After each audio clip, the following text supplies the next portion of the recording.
개와 스. 이 사람들아, 아이 안 된다고 걱정하지 말라.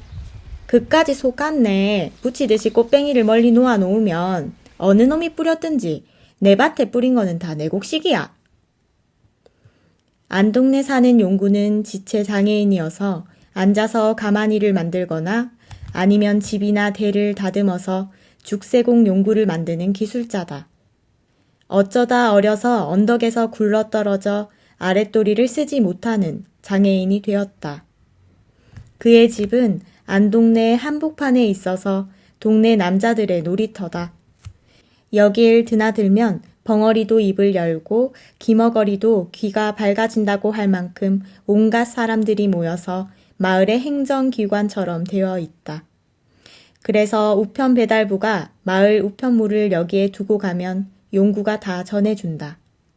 그런데 한 번은 종려함에 가는 등기 우편을 중구에게 보냈는데 이놈이 가지고 가다가 그 편지를 몰래 열어보고 내용을 온 마을에 까발라 붙여서 주지인 서정수가 화가 날 대로 나서 우체국을 뒤집어 놓은 일이 있었다. 면서기들도 지서의 직원들도 개인적으로 조사할 일을 용구에게 물어보면 다 알기 때문에 여길 와서 할 일을 한다. 그런데 이 집에 하루도 빠지지 않고 드나드는 갯마을의 두 용사가 있다. 그 별명은 하나는 벌떡개이고 하나는 용개마스다. 벌떡개야 바다에서 잡히는 개의 종류 가운데 가장 성질이 매섭고 잘못하면 물어버리기를 잘하는 개의 일종인데 좀 성질이 급하다고 해서 붙인 별명이고 용개마스는 용개가 강하다고 해서 그렇게 붙인 이름이다. 그 마을에서 두 사람은 동갑내기인데 벌떡개보다 용개마스가 한두어 달 먼저 세상 곁을 본 것이다. 그러나 두 사이는 친구나 다름없다. 특히 마을 공동 작업을 할 때 목도할 일이 있으면 언제나 용개마스가 앞장이다. 그리고 그의 구호에 맞춰서 사람들의 힘을 모아서 작업을 하는데 그때마다 용개마스로구나 어허야 하고서 큰 나무 덩어리든 돌 덩어리든 다 운반을 한다. 그런데 이 두 사람이 거의 하루도 빼지 않고 용군의 집에 놀러 오는 것은 이유가 있다. 용구 마누라 때문이다. 한참 정신대 모집 때에 정신대에 가지 않으려고 겨우 16살의 용구에게 시집을 왔다. 부모들은 마음에 들지는 않지만 정신대에 끌려가지 않으려면 어떻게 해서든지 일단 피하고는 보자고 한 일이다. 어린 것이 시집 왔으니 남자를 알 리는 없고 순박하기 이를 데 없는데 차츰 성장하니 그도 생물인지라 가슴이 나오고 여자다움이 점차 격을 갖추게 되었다. 밤마다 본능적으로 달려드는 그에게 방심할 일이 아님을 알게 된 용구가 머리로 짜낸 방법의 하나가 고삐를 넓게 메어두는 것이다. 이를 눈치챈 벌떡개와 마스는 고삐가 늦추어진 문산댁을 안아볼 참으로 날마다 용군의 집에 와서 화투나 윷놀이로 밤늦게까지 놀다가 간다. 문제는 좀처럼 용구의 고삐가 늦추어진 것이 아니다. 늘 문산댁 하고 마누라를 챙긴다. 공연히 물을 떠오라느니 모두 팔아야 몇 푼 되지 않을 구멍가게를 지키라고 소리소리 한다. 그런데 이 두 사람이 어떻게 그를 꼬여내서 일을 치른다는 건가? 집이래야 방 한 칸 그 앞에 마루는 상점이고 옆에는 부엌인데 부엌 안쪽으로 창고 겸 방 한 칸이 먼지에 늘 그을린 채로 꾀재재하다. 그런데 용구가 두고 쓰는 말은 이놈의 마을에는 순놈이 없어. 그냥 풀어놓은 암컷도 건드리는 놈이 없어 모두들 힘따리가 없는가? 그런다. 그날은 초승달이 서산에 걸린 저녁이었다. 개와 스는 용군의 가게에서 화투를 치다가 늦은 밤에 집으로 돌아왔다. 오는 길에 두 사람은 그 문산댁을 어떻게 한번 즐겨줄 것인가에 대하여 심각하게 의논을 했다. 그것은 한 사람만 독차지할 것이 아니고 둘이 연달아 한번 놀자는 것이다. 그렇게 하려면 작전을 세우고 디데이를 잡아서 공평하게 한번 시도하자는 데까지 의논이 접근되었다. 먼저 가위바위보로 순서를 정하고 처음 간 사람은 한 번만 하고 가능하면 짧은 시간 내에 마치고 나오는 걸로. 다음 사람은 그 시간이나 횟수를 자유로 하기로 했다. 어떻게 지금까지 살아왔는데 이런 것쯤이야 하고 두 사람은 도원 결의라도 하듯이 결의하고 그날은 마을 동구에 들어와서 헤어졌다.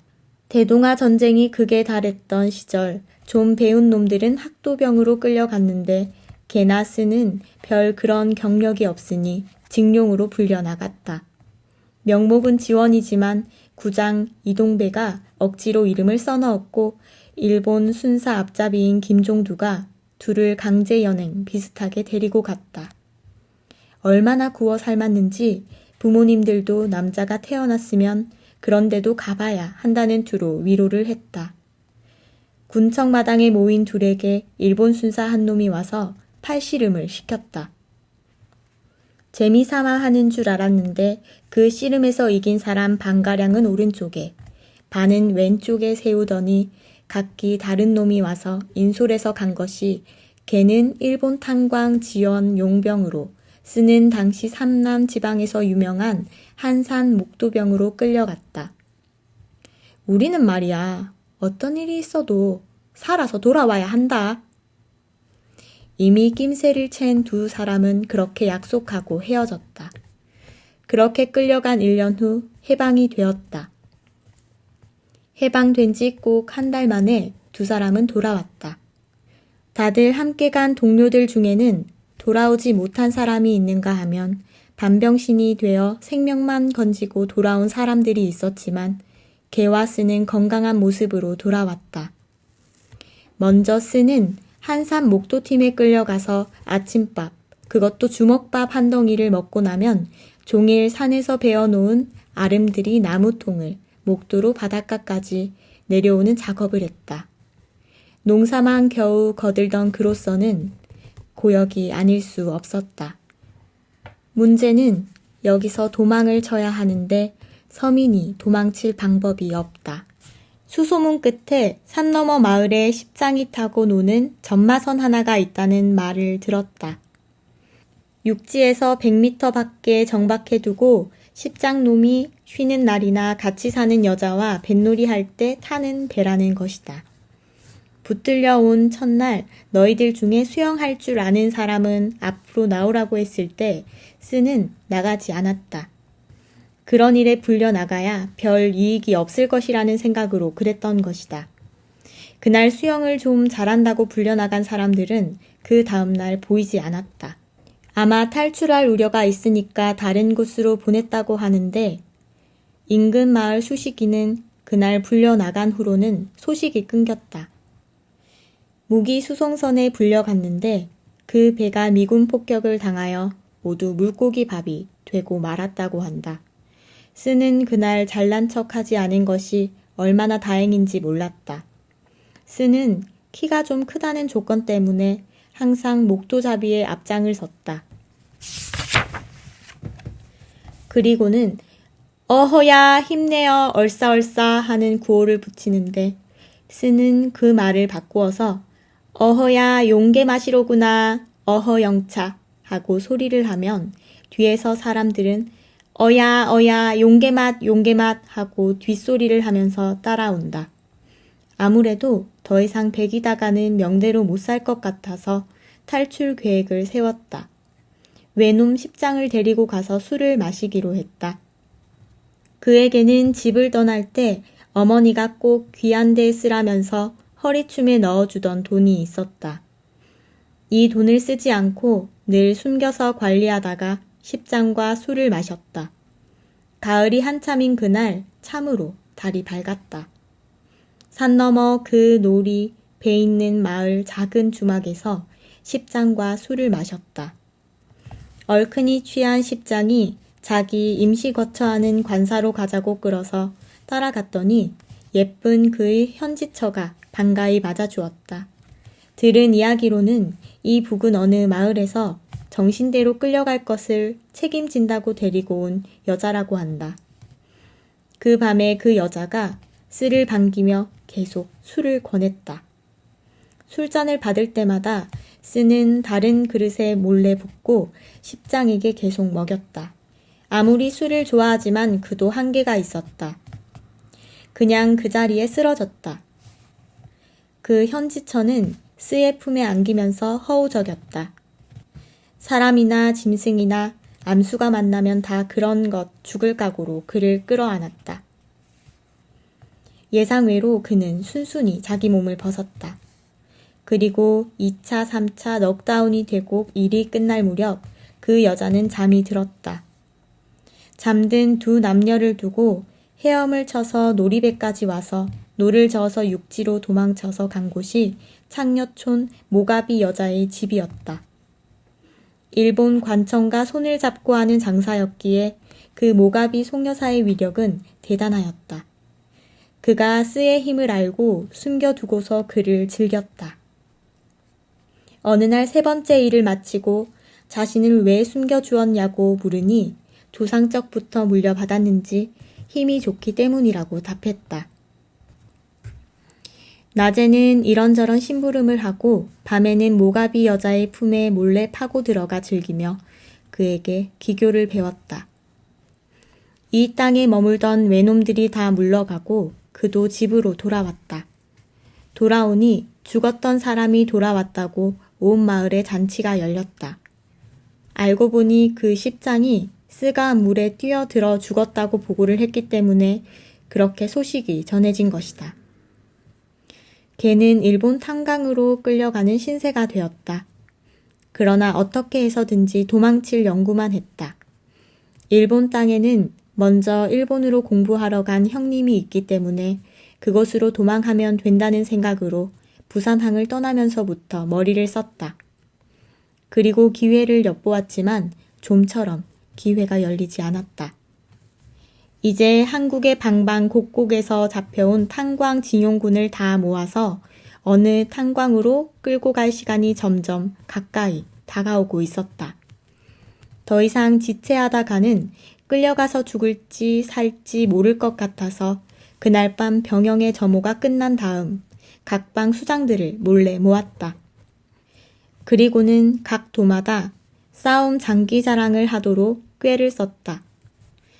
그런데 대표적인 싸움꾼은 함경도의 발치기와 평안도의 박치기였다. 이들을 연병장에 모으고 싸움을 붙였다. 처음에는 장난같이 했는데 이들의 열이 오르자 패싸움으로 변했다. 경비군이 달려오는 바람에 경비가 허술한 틈을 타서 탈출을 했다. 형님의 주소만 가지고 거지 행세를 하면서 2달 만에 도쿄에 있는 형님 집으로 안착하였다. 걔도 종전과 함께 집으로 왔다. 두 사람은 약속대로 살아서 돌아온 것이다. 그들의 디데이는 봄빛이 한참인 금은 밤이었다. 걔는 정종을 구하고 쓰는 소주를 구했다. 시골에서는 좀채 구할 수 없는 술이다. 형님, 오늘 우리 한잔 합시다. 먼저 쓰가 말문을 열었다. 그럼세, 어디 좋은 술 있는가? 술에 낌새를 쳤는지 용구가 그렇게 물었다. 딴에는 놈들이 좋은 술이 있으니까 하는 수작이지 하고 던지는 말인 것 같았다. 여기 소주 좀 도수가 높은 것 있습니다. 하며 쓰가 소주병을 내어 놓았다. 자네는? 하면서 걔를 쳐다보았다. 내사 소주 그런 것하고는 상대도 안 되는 정종이 있습니다. 뭐? 정종? 그건 외놈 술 아닌가? 그렇지. 혼방 일본 술입니다.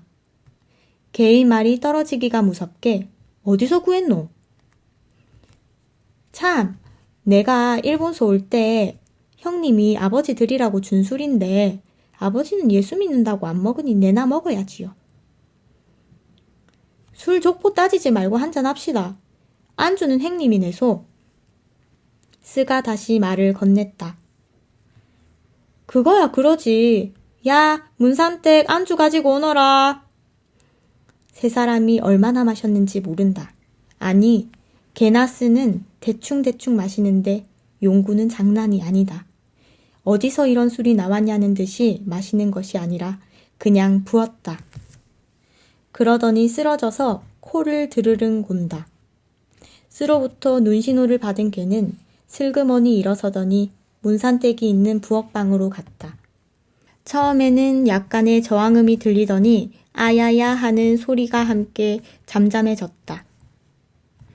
두말할 것 없이 스가 들어가니 개는 옷을 주섬주섬 챙겨 입었다. 스는 당장 그를 덮쳤다. 얼마를 뒹굴었는지 스가 일어나서 부엌 밖으로 나왔을 때는 하늘이 노랗다. 포주 송여사의 가르침 받은 대로 8020 좌삼 우삼 하는 기법들을 다하여 문산댁을 문질러 놓았다. 후들거리는 다리를 이끌고 집으로 돌아왔을 때는 곧 날이 틀 것 같았다. 마누라가 있는지 없는지도 모르게 골아 떨어졌다. 스가 잠이 깨었을 때는 다음날 오전 10시쯤이었다. 개의 아내가 개거품을 물고 마누라와 속삭이듯이 하는 이야기에 놀라 깨었다. 잠든 척하고 들으니 남편이 어제 아재하고 어딜 갔다 왔는데 피 묻은 팬티를 입고 왔다는 것이다. 순간 스는 크게 후회했다. 그 처음은 자신이 해야 하는데 문산댁을 여자로 만들어준 것이 개가 되었다. 그런 후로는 서로 순차 없이 문산댁을 건드렸다. 누가 먼저냐가 아니라 문산댁이 누구를 더 좋아하느냐였는데 아무래도 힘이 세고 테크닉이 좋은 스를 더 좋아하는 쪽이었다. 하여간 한날 두 사람을 상대했기에 어느 누구만이 아니었다. 그런 후로는 용군의 집을 드나드는 사람이면 한 번쯤은 그러고 싶어 했고 덜어는 목적을 이루며 그냥 적선댁이라는 소문까지 돌았다. 그러기를 2달쯤 되었을까? 어느 날 비가 촉촉이 내리는 날, 그날은 용군의 집에 개와 스가 함께 모였다. 개는 용구와 장기 몇 판을 두고 스는 직고땡을 하는 동안 밤이 으슥해지자 모였던 사람들이 한두 사람 다 떠나고 용구와 개, 스만 남았다.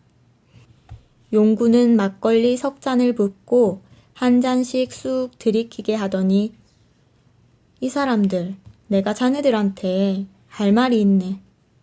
그래서 다른 놈들을 다 보냈네. 이 말을 들은 개와 스는 무엇인가 질린 표정을 지었다. 눈치챈 두 사람은 동그란 모습으로 그를 바라보았다. 조금 전에 문산댁이 입을 가로막고 뒷간 쪽으로 가는 것을 보았기 때문에 낌새가 이상해서 집으로 돌아가려던 개가 더욱 놀랐다.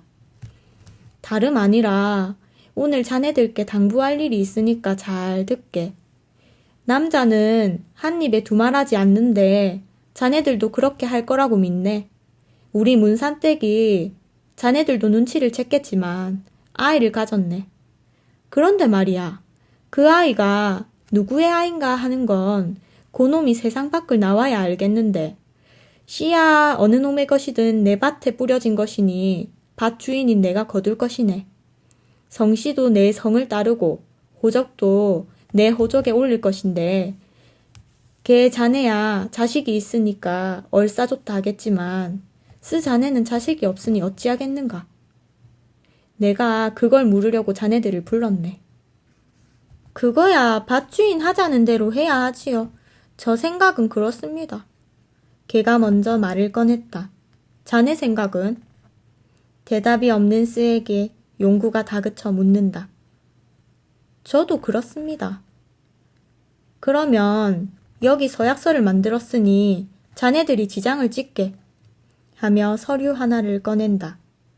거기에 대강 이런 글이다. 계약서. 김영두 개와 장영길 스는 이용구의 처, 양순남 문산댁의 자식에 관하여 어떤 사연이 있어도 이 일을 할 수 없다. 연, 월, 일. 위, 김영두. 위, 장영길. 증인, 이용구. 누가 읽어도 무슨 말인지 알 수는 없지만 이 세 사람은 알 수 있는 말이다. 그날 밤 집으로 돌아오면서 걔가 먼저 말을 꺼냈다. 어이스, 우리가 아무리 계약을 해도 자식은 자식 아닌가? 그러니 낳고 나면 누굴 닮아도 닮을 테니까 그때는 닮은 사람의 자식으로 해두세. 세상 일 누가 아는가?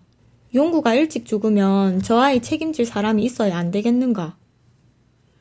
쓰는 개의 말이 못마땅하지만 다른 이야기를 하는 것이 그렇게 좋아 보일 것 같지 않아서 그러세 하고 더 이상 아무 말 하지 않기로 하였다. 아이가 태어나는 날 사람들은 장애인 용구가 아이를 낳았다고 즐거워하고 온 마을이 축하를 했다. 허허, 이 사람아. 앉아서 가만히 떼기만 짜는 줄 알았는데 구들 농사 잘 지었네 하는 사람이 있는가 하면 참 이상하다. 그 사람 안 될 텐데 하며 머리를 흔드는 사람들도 있었고 지가 그런 말 안 했는가? 누가 뿌렸든지 밭이 내 밭이라고. 그러는 것이 뭐가 안 된다는 말이지. 알 수 없네. 그 집에 자주 드나드는 놈들 시인지. 그렇다면 보게. 드나들어 봐야 저거 사육촌들 빼고 나면 개하고 쓰 몽돌이 아닌가? 그 세 놈 중에 하나씩겠지. 시끄럽다. 쓸데없는 소리 하다가 용구한테 몽둥이 맞는다. 문산댁의 순산 소식은 특히 아들을 낳았다는 소식은 개와 스에게도 중요한 뉴스였다. 누구를 닮았을까? 어쩌다가 시간을 두고 뿌린 시이지만 날짜를 계산하면 스와 개가 이를 저지른 날이다. 그걸 아는 용구의 당부도 그런 것이다.